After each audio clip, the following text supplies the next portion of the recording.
வணக்கம் நண்பர்களே. அயோத்தியில் ராமர் கோயில் திறப்பு விழாவை முன்னிட்டு என் ஊரில் உள்ள ராமர் திருக்கோயிலில் சிறப்பு வழிபாடு நடந்தது.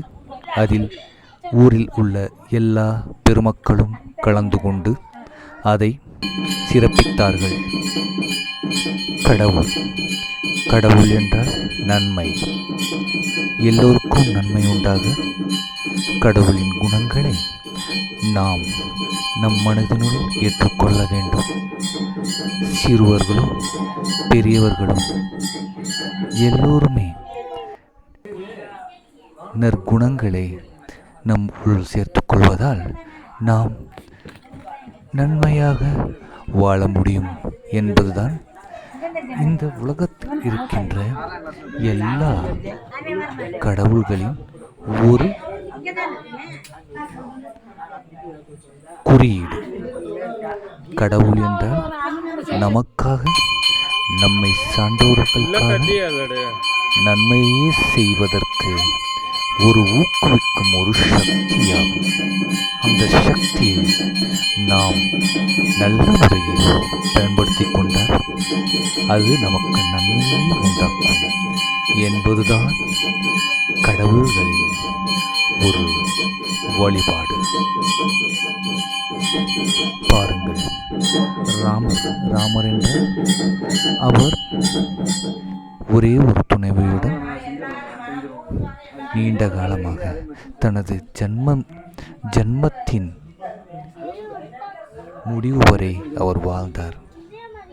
அதே போல் நாமும் ஒரே ஒரு துணைவியுடன் வாழ்ந்து காட்டினால் நம்மளுக்கு எவ்விதமான தீய குணங்களும் தீயவைகளும் நமக்கு நம் குடும்பத்திற்கு வந்து சேராது.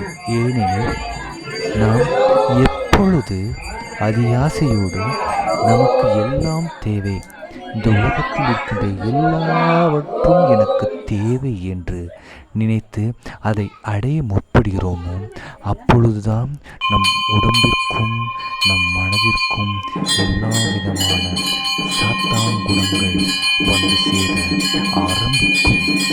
அந்த சாத்தானின் குணங்களை நிவர்த்தி செய்து, அந்த தீய குணங்களை நிவர்த்தி செய்து நாம்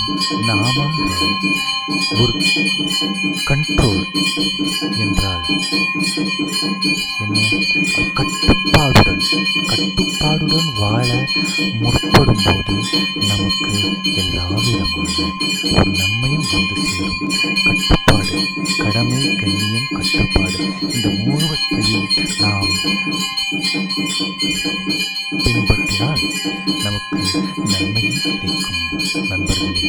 ஆதலால் கடமை, கண்ணியம், கட்டுப்பாடு, நற்குணங்கள் இவற்றையெல்லாம் நாம் நம் மனதில் சேர்த்துக்கொண்டு அயோத்தியில் ராமர் எப்படி வாழ்ந்தாரோ அப்படி வாழ நாம் முற்பட வேண்டும் என்பதுதான் இதன் கருத்து.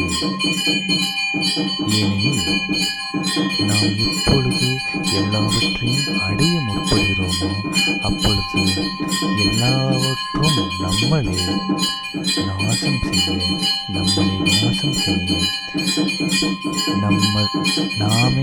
நாம் நம்மளை ஊக்குவிக்குமாறு ஆகிவிடும். ஆதலால் எப்பொழுதும் சிந்தனைகளை சரிபடுத்திக் கொள்வோம். எவ்விதமான சிந்தனைகள் வந்தாலும் அதை எப்படி